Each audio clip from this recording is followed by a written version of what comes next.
नमस्कार, आदाब, सत श्री अकाल। लाइव नेशन 7 में आपका स्वागत है। मैं शादाब मलिक।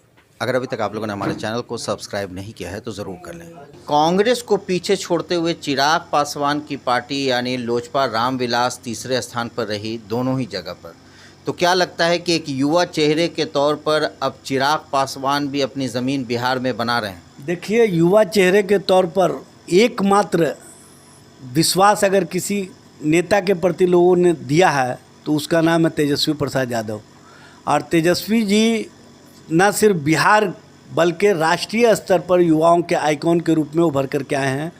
और युवा और ख़ास तौर से नौजवान जो रोज़गार के सवाल पर दर दर भटक रहा है, उन लोगों का विश्वास तेजस्वी प्रसाद यादव के नेतृत्व पर है। इसलिए तेजस्वी प्रसाद यादव के एरा के सामने कोई और युवा नेतृत्व ना आगे ठहरने वाला है, ना आगे ठहरा है।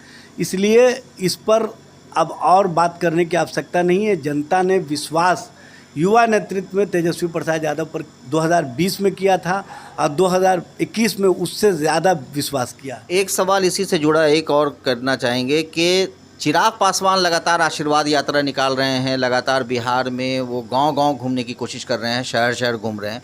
क्या ऐसा नहीं लगता कि तेजस्वी यादव को भी इस तरह से एक बार जनसंपर्क करना चाहिए और लोगों से मिलना चाहिए पूरे बिहार में घूम-घूम कर? देखिए, तेजस्वी जी लगातार जनता के सवालों पर 23 मार्च 2021 का आपको पता होगा। नहीं, देखिए वो पर तो फिर सड़क पर वो नहीं उतरे हैं। सुनिए ना, सड़क पर जो आंदोलन हुआ और उस आंदोलन में सरकार इतनी घबरा गई कि उन पर 307 का मुकदमा किया। और उसी दिन बिहार विधानसभा में जिस तरह का घटना हुआ, ये ऐतिहासिक रूप से लोकतंत्र को कलंकित करने का काम किया। और पुलिस का जो कानून लाया गया था, ये विपक्ष को रोकने के लिए लाया गया था, विपक्ष की आवाज़ को दबाने के लिए लाया गया था। और उस संबंध में जो हम लोग हमेशा अंदेशा जाहिर करते थे कि पुलिस कानून के माध्यम से कहीं ना कहीं आंदोलनकारियों को ये आप उनको जाएगा, उसको माननीय सर्वोच्च न्यायालय ने भी मोहर लगाने का काम किया और कहा कि बिहार में पुलिसिया राज चल रहा है। नेता प्रतिपक्ष हमेशा, आप देखे होंगे, नहीं, हम आपको बताते हैं, किसान की रैली निकली, किसान का धरना हुआ था डागमला चौराहा पर। तेजस्वी यादव, तेज प्रताप यादव दोनों में से कोई नहीं थे। बेरोजगार, महंगाई पर राजद ने आंदोलन निकाला था। आईटी गोलंबर के पास जगदानंद बाबू भी बैठे थे, मगर उसमें भी तेजस्वी यादव नज़र नहीं आया। तो कहीं ना कहीं ये लोगों को लगता है कि सड़क पर उतरने से कतराते हैं तेजस्वी यादव। शायद आप भूल रहे हैं, तेजस्वी जी नौजवानों के रोज़गार के सवाल पर सड़क पर उतरे, जातीय जनगणना के सवाल पर सड़क पर उतरे। वो बिहार में जब भी रहते हैं, कोई आंदोलन होता है उसमें सड़क पर उतरते हैं। अब चूँकि पार्टी के द्वारा ज़िला स्तर पर कार्यक्रम किया जा रहा था, प्रखंड स्तर पर कार्यक्रम किया जा रहा था, तो उसमें प्रखंड और ज़िला स्तर के नेता, प्रदेश स्तर के नेता की भागीदारी होनी चाहिए थी, जो हुई।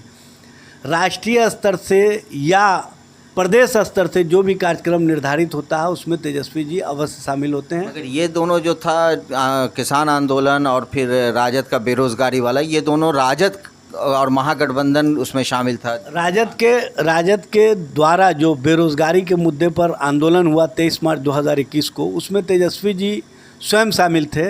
आप लोगों को पता है, वीडियो फुटेज देख सकते हैं, सभी लोगों को पता है। किसानों के सवाल पर निरंतर संघर्ष और आंदोलन चल रहा है, उसमें वो शामिल हुए हैं। ट्रैक्टर चला करके स्वयं पटना की सड़कों पर उतरे हैं। ये किसी से छुपी और ढकी हुई बात नहीं है।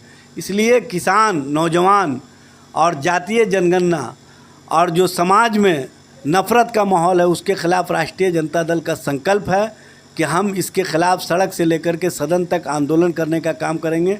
और नेता प्रतिपक्ष ने उसमें अक्षरशः उतर करके आंदोलन को सड़क पर भी किया है और सदन के अंदर भी सरकार को जवाब देने के लिए मजबूर किया है और सरकार को आईना दिखाने का काम किया। राजद ये बात लगातार कह रहा है कि तेजस्वी यादव सड़क पर उतरते हैं, आंदोलन भी करते हैं, सरकार उन पर केस कर देती है। मगर बहरहाल लोग ये कह रहे हैं कि बिहार की जनता से मिलना ज़रूरी है, बिहार की जनता के लिए सड़क पर उतरना ज़रूरी हो, धूप हो या छाँव हो या फिर बारिश हो।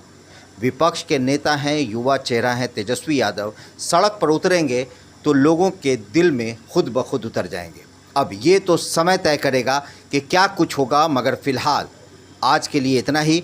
आगे हम आपको वीडियो के ज़रिए अपडेट करते रहेंगे। आप बने रहें हमारे साथ, देखते रहें हमारा वीडियो। अगर आपको हमारा वीडियो पसंद आता है तो हमारे चैनल को ज़रूर सब्सक्राइब करें। अगर आप फेसबुक के ज़रिए देख रहे हैं तो पेज लाइक करें, साथ ही ट्विटर हैंडल पर हमें फॉलो ज़रूर करें। धन्यवाद।